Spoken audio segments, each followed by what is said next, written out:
Gracias, gracias Daniel. Y como estamos llegando a Thanksgiving también, Daniel me robó un poco, porque yo tengo una profunda o un profundo agradecimiento por el equipo de pastores con el cual Dios me ha dado el privilegio de trabajar. Un profundo agradecimiento por Daniel, por Ángelo, por Denar. Nos reunimos cada martes para orar, para ver con qué Dios nos va a sorprender. A veces estamos nos sentimos con peso, podemos contarnos las cosas, podemos orar los unos por los otros, y los que pasan ahora, con los que están alrededor de nuestra oficina, a veces nos da un poco de vergüenza porque nos reímos mucho también. Pero eso es lo lindo de trabajar con amigos que ha hecho la misión. No son amigos que son cómplices, sino que son amigos que estamos unidos con un propósito. Y Iglesia de Forest City, no se imaginan el agradecimiento que tengo yo y que tenemos, estoy seguro, el equipo pastoral con ustedes, porque ustedes están la han agarrado, la visión y la misión que todos nos hemos propuesto, de que es preparar un camino para la segunda venida de Cristo. Y estos son medios que Dios nos está dando para hacer lo que Él nos ha puesto en el corazón hacer. Y por eso, esto, si no fuera que estamos unidos, esto no podría darse.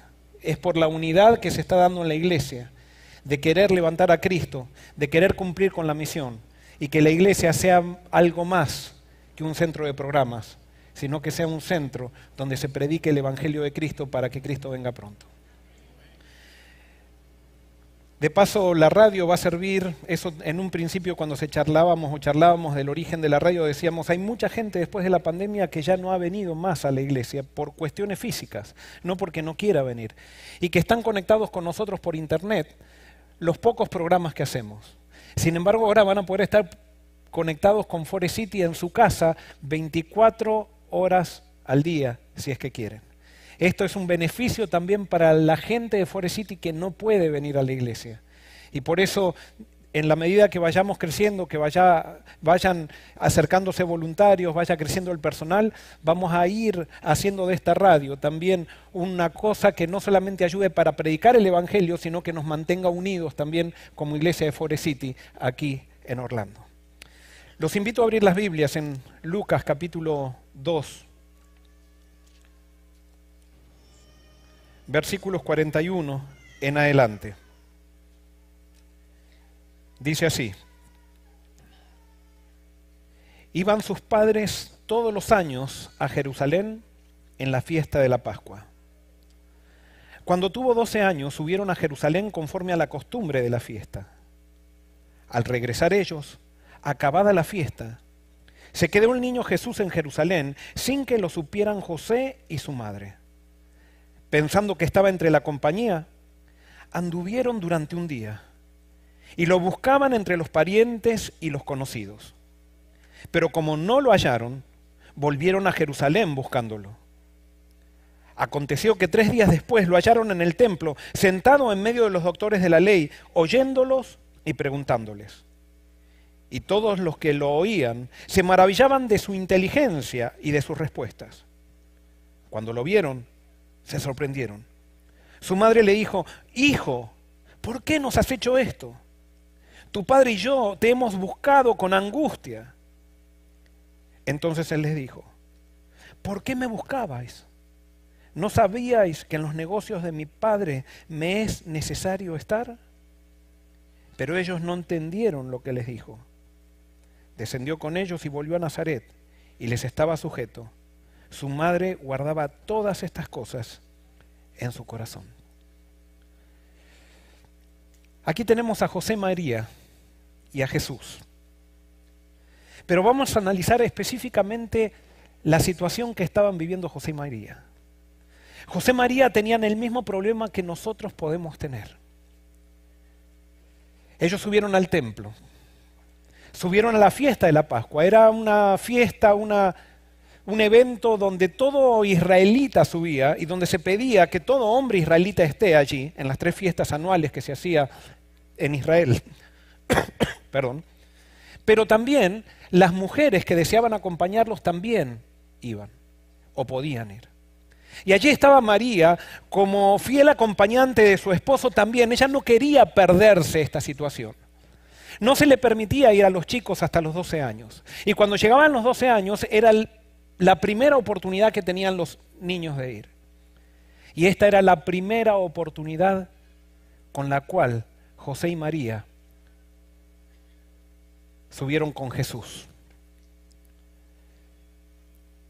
Es interesante notar que ellos fueron a la fiesta, estuvieron en la fiesta, estuvieron en el templo, pero las cosas buenas del templo parece que tomaron la atención de José y María y perdieron a Jesús en el templo. Muchas veces las cosas buenas de la iglesia nos quitan lo importante.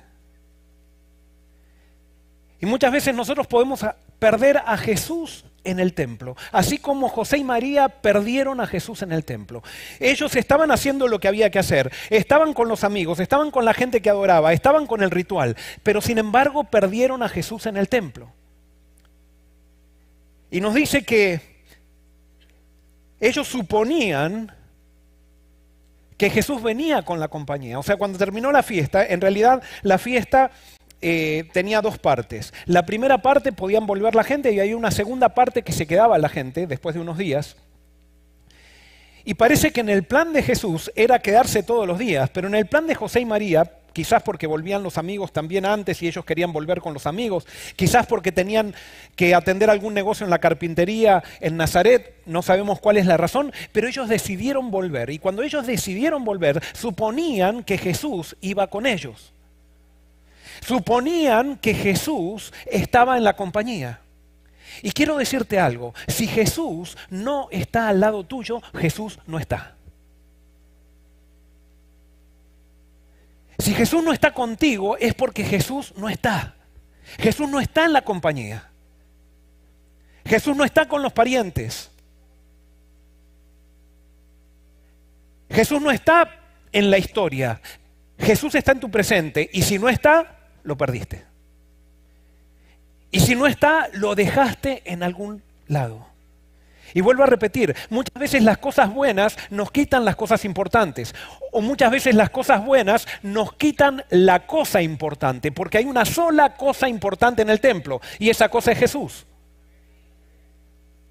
Pero muchas veces nosotros estamos activos en el templo y lo hemos dejado a Jesús en algún lugar en el templo.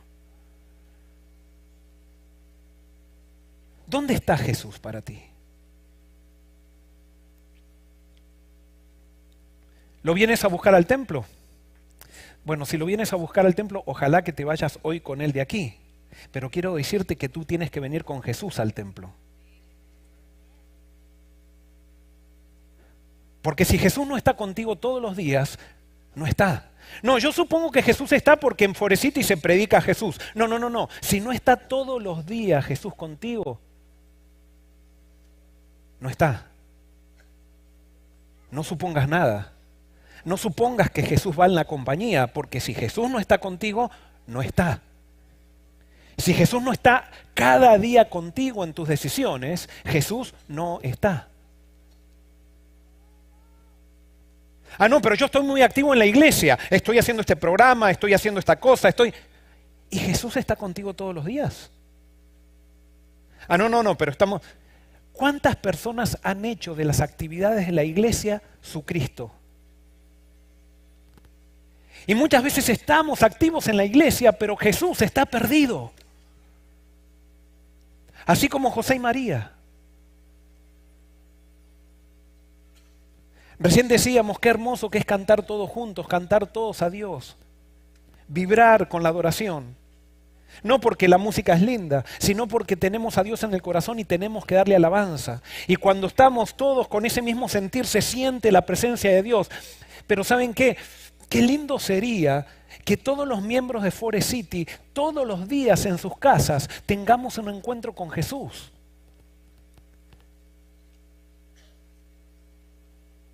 Y yo estoy seguro, no es para darles culpa, pero yo estoy seguro que si yo diría, ¿cuántos de ustedes en esta semana se tomaron tiempo para contemplar a Jesús, leer su palabra y orar.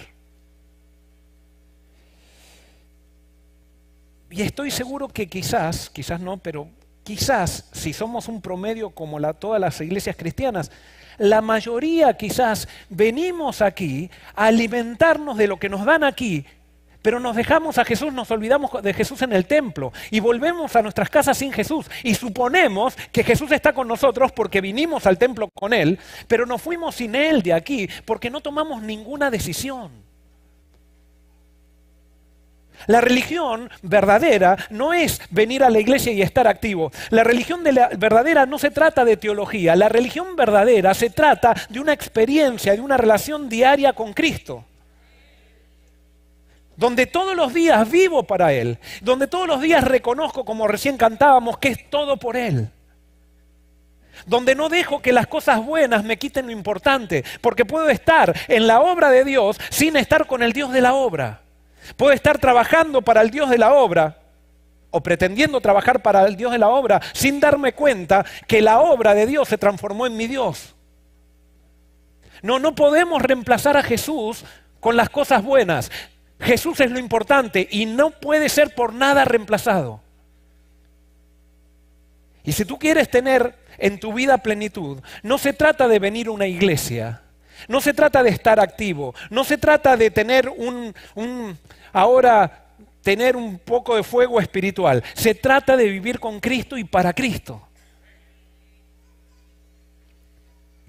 ¿Qué fuerza sería Forest City si es que todos nosotros tenemos un encuentro con Cristo todos los días? ¿Y saben qué? Yo aprendí eso. ¿Y por qué les cuento esto? No es porque yo estoy más allá del bien y del mal, sino que lo que estoy predicando, lo estoy predicando para mí, porque muchas veces me olvido a Jesús en el templo.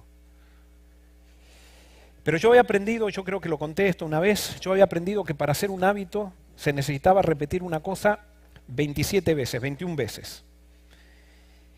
Y yo como era muy inconstante en mi estudio de la Biblia, me propuse por 21 días comenzar a estudiar la Biblia sin menguar, o sea, sin dejar ningún día de lado. O sea, salga el sol por donde salga, yo voy a dedicar un tiempo para encontrarme con Dios a través de la Biblia. Y comencé a hacer eso en mi vida, y eso tuvo un cambio tremendo, un impacto tremendo en mi vida. Yo que era joven en esa época, estaba estudiando teología, yo a través de ese hábito logré estabilidad emocional porque allí me encontraba con Dios y encontraba la fuerza para enfrentar cualquier situación que se presentaba en mi vida. Y yo vi el cambio, yo vi la diferencia, yo vi el cambio que hizo la palabra de Dios.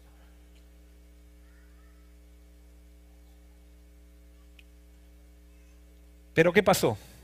En tercer año de teología, con un amigo decidimos ir a estudiar. Dijimos, vamos a tomarnos, nos cansamos un poco de estar en el mismo lugar, de la rutina, y dijimos, vamos a ir a estudiar a Brasil. Unos amigos nuestros habían venido de Brasil, o sea, unos chicos brasileros habían ido a Argentina a estudiar y ahí ellos nos decían lo lindo que estaban viviendo la experiencia de estudiar en el extranjero. Entonces nosotros dijimos, bueno, el año que viene nosotros vamos a Brasil. Y decidimos ir a Brasil. Y cuando llegamos a Brasil nos dimos cuenta que éramos los únicos argentinos en toda la universidad que estaban allí. Y entonces sentíamos como una responsabilidad de dejar bien parada Argentina con mi amigo. Y dijimos, vamos a ser buenos alumnos acá, no vamos a mostrar que los argentinos somos cualquier cosa. Así que vamos a tratar de sacarnos buenas notas. Y realmente me transformé en un buen estudiante de teología. Y empecé a tragarme todos los libros de teología, todos los requisitos de lectura que me daban. Y yo me daba cuenta que no me daba el tiempo como para leer todos los requisitos de lectura. Y si yo dedicaba mi tiempo para otras cosas, entonces yo iba a bajar las notas. Entonces yo dije, no, yo tengo que estudiar los libros de teología. Y entonces decidí, como estaba estudiando teología, dije, yo ya no voy a hacer mi culto personal todos los días, sino que como estoy estudiando teología, yo voy a leer los libros de teología en vez de mi culto. ¿Y saben qué? Llegué a sacarme buenísimas notas. Es más, mis compañeros todos me admiraban porque yo incluso me gustaba hacer alarde de todo lo que sabía. Entonces por ahí levantaba la mano y le preguntaba al profesor, profesor, ¿nosotros pecamos porque somos pecadores o somos pecadores porque pecamos? Y el profesor me miraba así como diciendo, qué alumno inteligente, y yo por adentro mío. Y yo lo había leído eso en un libro, o sea, nada más que estaba haciendo alarde. Y lo logré, impresionaba a la gente, impresionaba a mis profesores. Y yo estaba muy contento, tenía las mejores notas. Sin embargo, pasó un mes, pasaron 2 meses, y empecé a tener dudas con respecto a Dios como nunca en mi vida había tenido. Estudiando teología, llegué a dudar de la existencia de Dios mismo.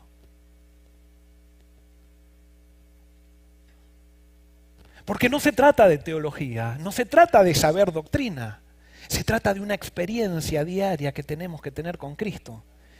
Y si Cristo no va conmigo, no está, lo dejé en algún lado. No puedo suponer que porque estoy leyendo teología, entonces Cristo está conmigo. No, Cristo está conmigo cuando tengo una experiencia con Él, cuando lo conozco por mi propia cuenta, cuando yo le doy toda la gloria a Él y vivo para Él. Si no, Cristo no está. Yo puedo suponer todo, pero no, si no está conmigo, no está.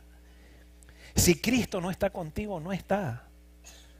No supongas que porque eres adventista, que porque sabes 28 doctrinas, que porque tus hijos están bien criados y no se drogan, entonces Cristo está contigo. No, si Cristo no está hoy contigo, Cristo no está.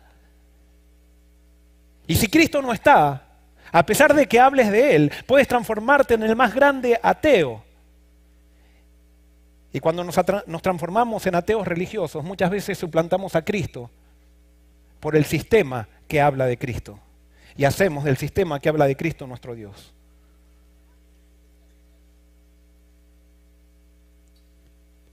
Y por eso, hermanos, hoy les estoy pidiendo y estoy haciendo un llamado para mí.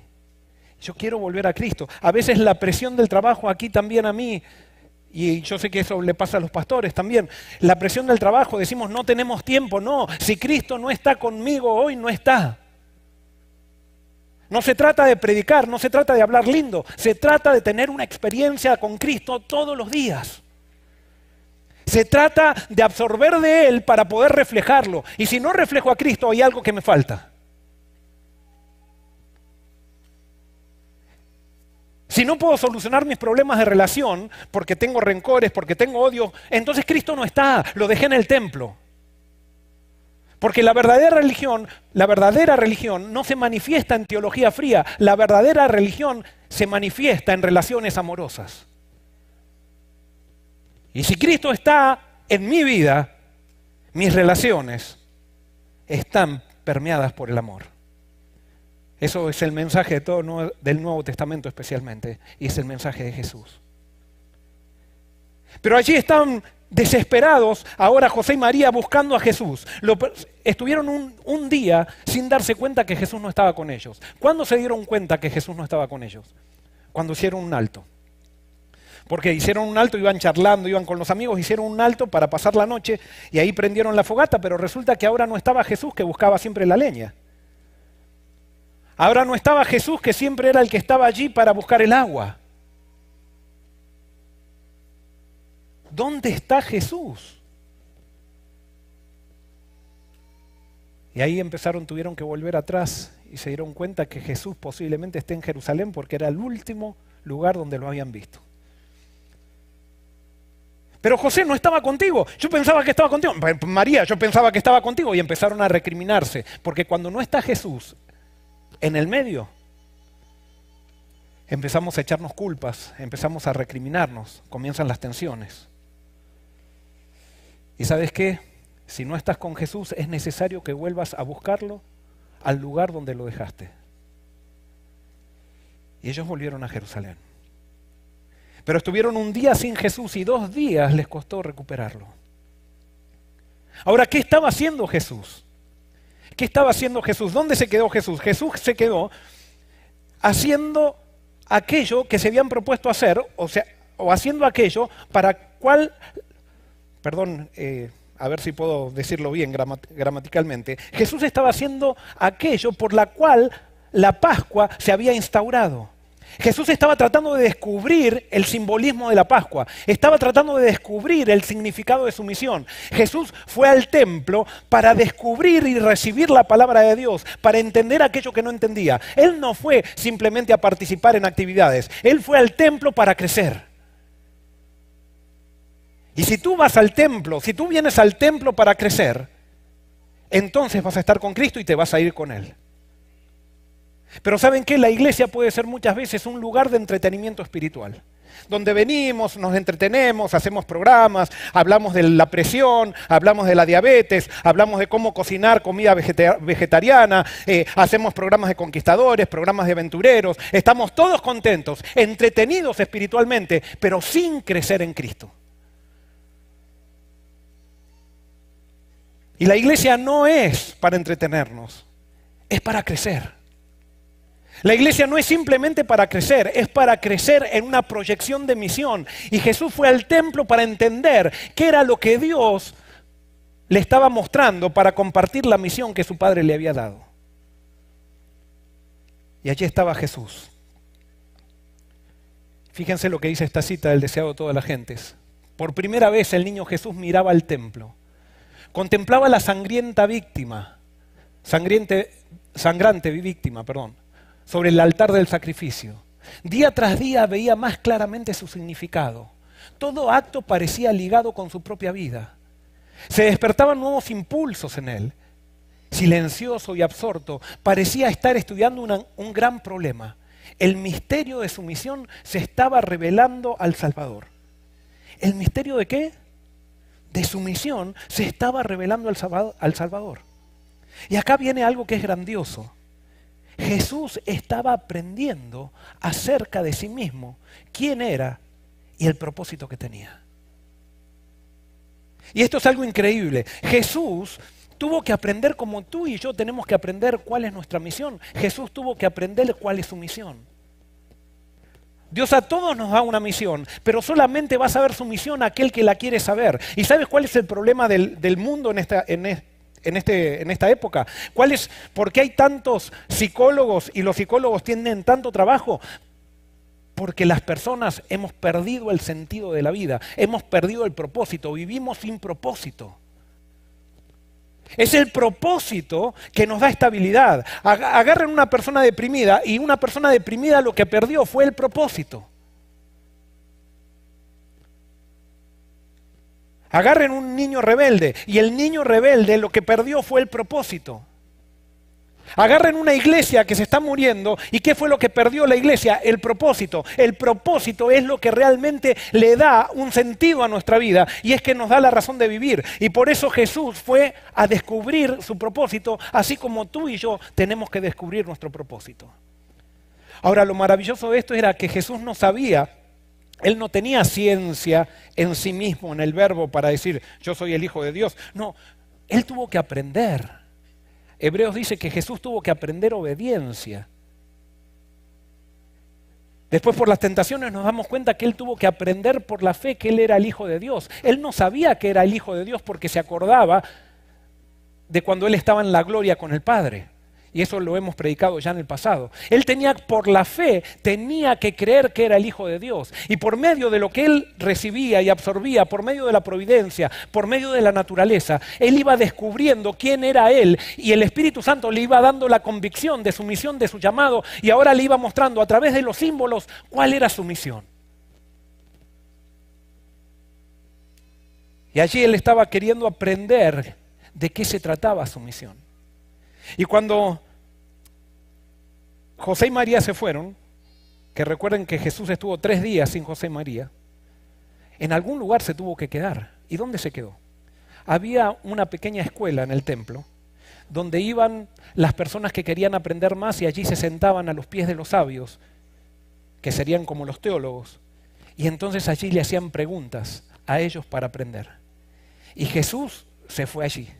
Es más, según los eruditos se cree que en esa misma escuela, aparentemente, eso fue 18 años antes del ministerio de Jesús, se cree que en ese momento, en esa escuela, estaba Gamaliel.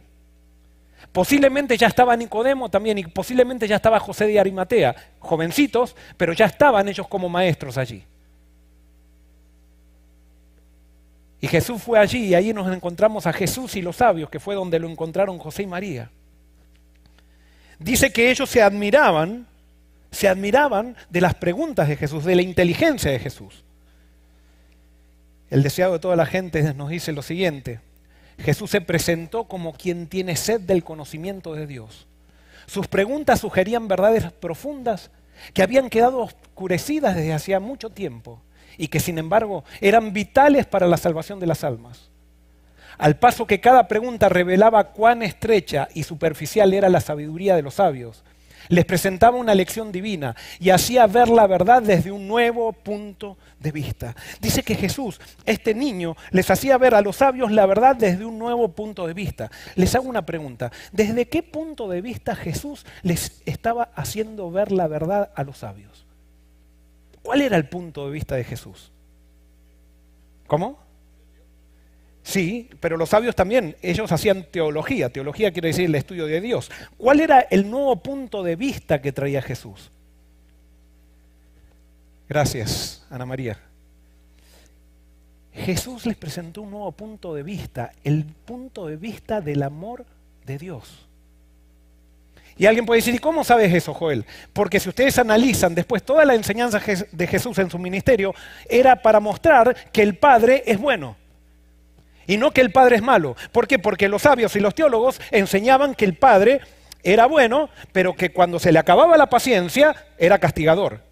Era bueno hasta que me portaba mal, pero cuando me portaba mal se acababa la gracia, y una vez que se acababa la gracia, entonces venía la ira de Dios. Porque decían: Dios es amor, pero también es justicia. Entonces ponían al amor contraponiéndose con la justicia. Y entonces estos sabios enseñaban un Dios que era bueno hasta que me portaba mal, y era malo cuando yo no me quería arrepentir, y si no me quería arrepentir, incluso hasta me destruía. Y ese era el Dios que enseñaban los teólogos. Y Jesús se dio cuenta que no había que enseñar un Dios así, porque eso, según lo que vimos en la cita anterior, esos énfasis ponían en riesgo la salvación de las almas. Ahora, me hubiera gustado saber cuáles eran las preguntas que Jesús les hacía. Jesús no le podía enseñar a estos sabios, tenía que hacer preguntas, porque los sabios no se dejaban enseñar por Jesús. Nunca se hubieran dejado enseñar. Entonces él hacía preguntas. Y si bien yo no sé las preguntas, yo me imaginé ciertas preguntas que Jesús podría haber hecho. Primero, ¿qué celebramos en la Pascua? ¿Y qué le hubieran contestado al Jesús de 12 años ustedes? ¿Qué se celebraba en la Pascua? Y bueno, yo me imagino que los sabios le habrán contestado, y si quieren vayan esto, porque ustedes lo pueden ver también, que esto es lo que celebran aún los judíos hoy en la Pascua. Primero, celebraban la libertad que Dios había hecho de sacarlos de Egipto. Y segundo, ¿qué se celebraba en la Pascua? Segundo, se celebraba en la Pascua de que Dios había perdonado a los primogénitos israelitas y había destruido a los primogénitos de Egipto, pero Dios había perdonado a los primogénitos de israelitas gracias a una sangre que se pintó en el cordero. Y entonces celebraban ese Passover, que sería que Dios pasó. Y entonces me imagino que Jesús, después de eso que le contestaron los sabios, debe haber preguntado: ¿quién destruyó a los primogénitos egipcios? ¿Quién destruyó? Entonces, ¿quién le habrán contestado los sabios? ¿Quién? Dios. Y entonces me imagino que Jesús, cuando le contestaron que Dios, debe haber puesto una cara un poquito rara a Jesús. Y entonces después debe haber preguntado: ¿y quién es el destructor de Éxodo 12:23? ¿Cuál destructor de Éxodo 12:23? Entonces, claro, deben haber abierto los rollos ahí.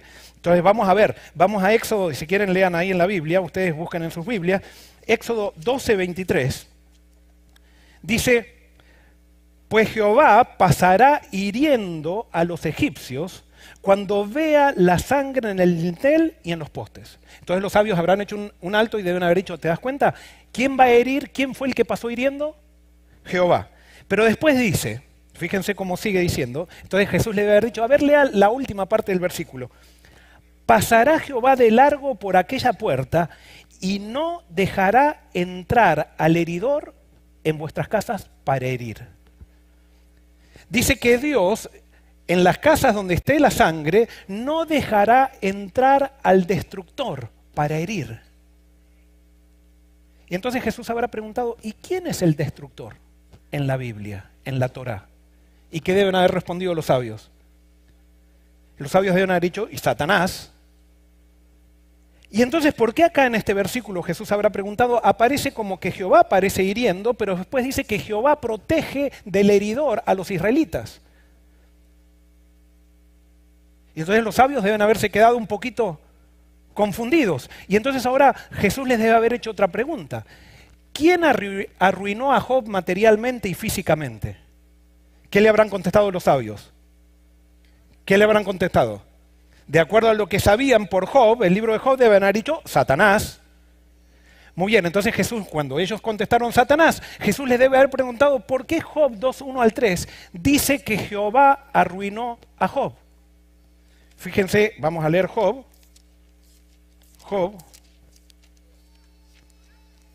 capítulo 2, versículos 1-3, dice, otro día acudieron a presentarse delante de Jehová los hijos de Dios, y entre ellos vino también Satanás, para presentarse delante de Jehová. Y dijo Jehová a Satanás, ¿de dónde vienes? Respondiendo Satanás a Jehová dijo, de rodear la tierra y andar por ella.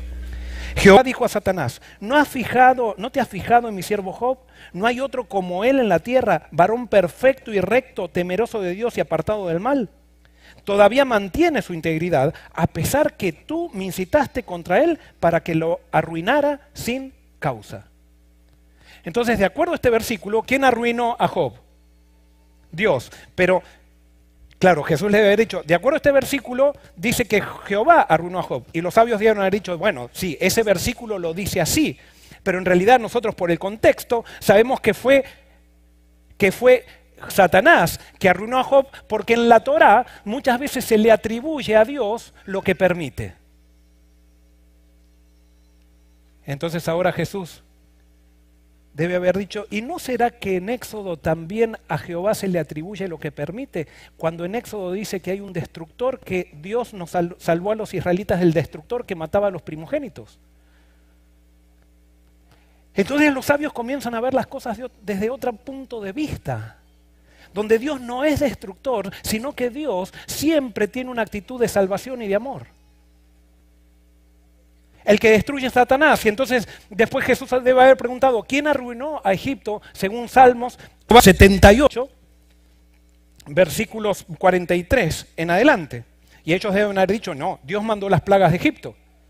Sin embargo, fíjense lo que dice Salmos, versículo 78, 43 en adelante. Dice, cuando manifestó en Egipto sus señales y sus maravillas en el campo de Zoán, y volvió sus ríos en sangre y sus corrientes para que no bebieran. Envió entre ellos enjambres de moscas que los devoraban y ranas que los destruían. Dio también a la oruga sus frutos y sus labores a la langosta. Sus viñas destruyó con granizo y sus higuerales con escarcha. Entregó al granizo sus bestias y sus ganados a los rayos. Y escuchen bien, envió sobre ellos el ardor de su ira, enojo, indignación y angustia y un ejército de ángeles destructores. De acuerdo a estos versículos de Salmos, parece como que Dios manda las plagas, pero al final nos aclara que fueron ángeles destructores los que provocaron las plagas. Pero alguien puede decir, bueno, eran los ángeles de Dios. Entonces, ¿quiere decir que Dios tiene ángeles para hacer el trabajo sucio? Claro, ellos todavía no tenían el Nuevo Testamento, pero después nos damos cuenta, a través de la experiencia de Jesús, que cuando Jesús va a Gadara, los demonios, para hacer algo malo, ¿qué tienen que hacer? Tienen que pedirle permiso a Dios. Pero no es que Dios hace las cosas malas, sino que los demonios, cuando salen del cuerpo de los endemoniados, le dicen a Jesús, por favor, mándanos a los cerdos, pero no nos mandes al abismo, danos permiso de ir a los cerdos. Y Jesús les dio permiso. Y no fue que Jesús destruyó a los cerdos, sino que Jesús le dio permiso a los demonios porque los gadarenos, la gente de Gadara, no quería a Jesús en esa tierra. Y entonces, si no quería a Jesús en esa tierra, Jesús tenía que dejar que los demonios que salieron de los gadarenos tengan que estar en algún lugar donde sean queridos. ¿Y dónde eran queridos? Eran en los pastores, no sé si se dice pastores de cerdos. los pastores de cerdos que querían a Jesús fuera de las inmediaciones de Gadara. Porque si hay algo que Dios respeta, a pesar de que Dios es amor, Dios respeta la libertad de decisión que tenemos cada uno. Pero Jesús ahora les presenta una nueva visión de Dios. No un Dios que destruye, sino un Dios que viene a salvar. Que la destrucción viene por el destructor.